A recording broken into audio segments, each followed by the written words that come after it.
How to find your patron deity. One sheet of paper. So first, what is a patron deity?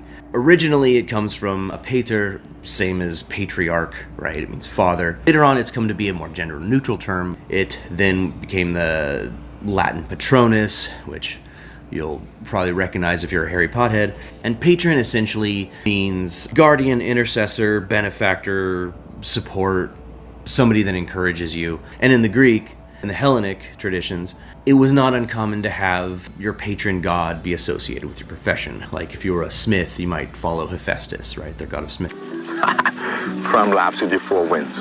Historical precedent. Many polytheists had devotional paths of some sort. You see names associated with them, and like a lot of people in the arch-heathen times had Thor in their name. To compare other polytheists, they had a pharaoh named Seti who was named after Set, which also goes to show Set wasn't that bad of a guy. Just got a twist after the Ptolemaic reign. You'd have cities named after gods, and we also see a lot of place names named after Norse deities, which can allude to the Norse deities at least having association, if not an actual patronage, with that location. There's really no hard facts about actual patronage other than a couple of references like Fultrui. Fultrui essentially means god friend, like Hrefinkel saga, the Gothi Hrefinkel was Frey Gothi. He was a Fultrui to Frey.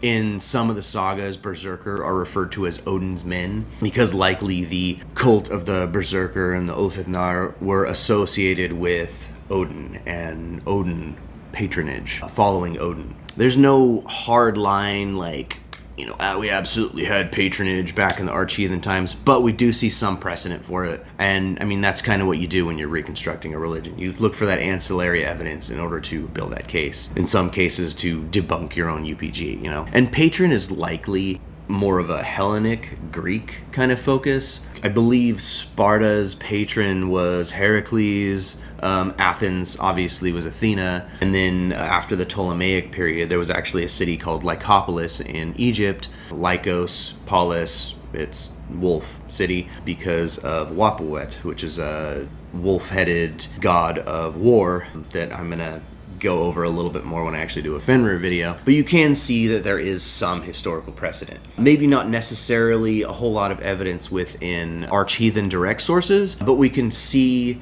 that other traditions that came before and during had something similar, so it's entirely possible. Sometimes when you don't have direct evidence, you have to look for that ancillary evidence in order to see what may have been true. Archetypal justification. So here's where my theory comes in as an archetypal polytheist, as somebody who believes that the gods are both individual to a certain degree, but also descend from a line of archetypes because the gods that we worship, that we venerate, had certain precursors and certain cognates, like I go over in all my god videos. And part of the basis for that, we have archetypes within our personalities. It doesn't mean that you embody one archetype necessarily, and again that correlates with that pluralistic worldview.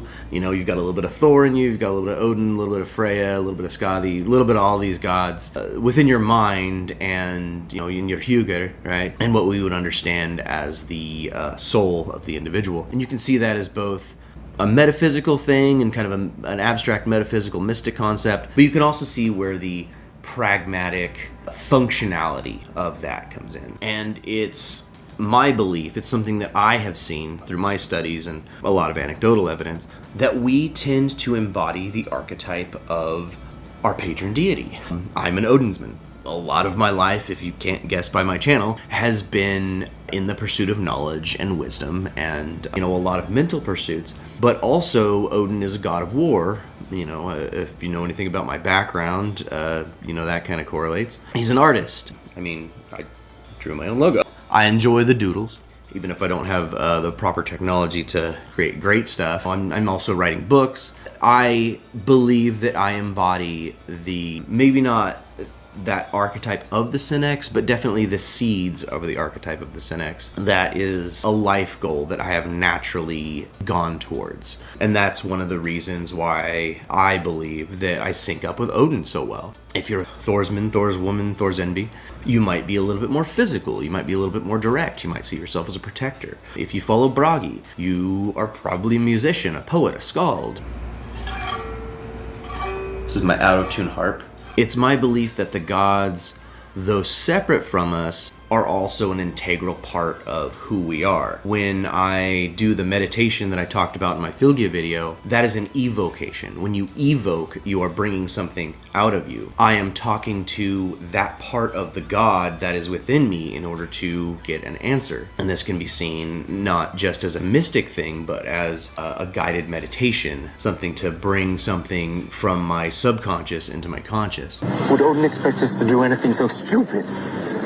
You have your Odin, and I have mine. Summary. So to summarize, you don't need to have a patron deity. You don't need to be working toward a full true relationship with a deity. If you feel compelled to, then by all means, it's not necessary. And it's also really important to note that if you have a god, an archetype that you gravitate toward, that you consider your patron, that is not your only deity, right? We have multiple within us. We are pluralistic. We are polytheistic.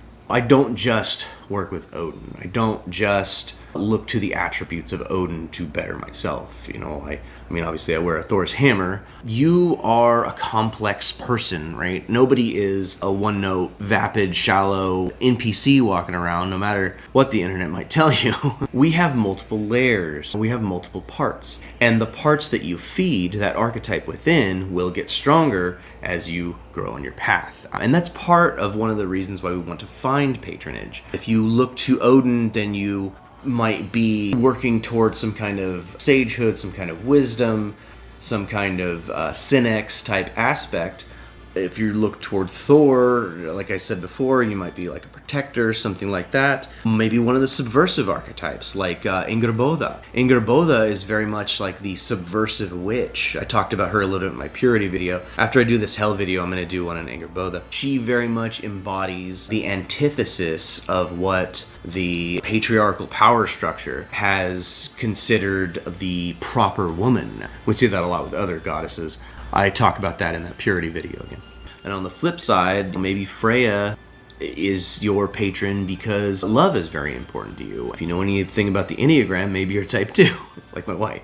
Patronage doesn't have to be some kind of, mystic, elaborate plan to necessarily communicate with the deity. Like I talked about in my offerings video, it's just building a relationship. It's, treating that god as a friend. We offer to give gifts. We might thank them during bloat because of the gifts they give in return. What's important is taking in their lessons and understanding more about yourself because of the patron you follow. I'll put an article in the description that I wrote on Medium about finding your patron deity. I kind of talk about a lot of this stuff, and I outline it there as well. Ultimately, it's just about figuring out who you are and what kind of path you are on, and really just being true to yourself. And that is the gist of finding your patron. I mean, it's really that simple. You don't really need to do some kind of guided meditation for it. You can if you feel that helps, but a lot of it is just knowing who you are, knowing who you want to be, embodying those characteristics, and finding the deity that represents those things, represents who you are, who you want to be. And it's as simple as that. Be better tomorrow than you were yesterday. We are the sum of our actions. Skull!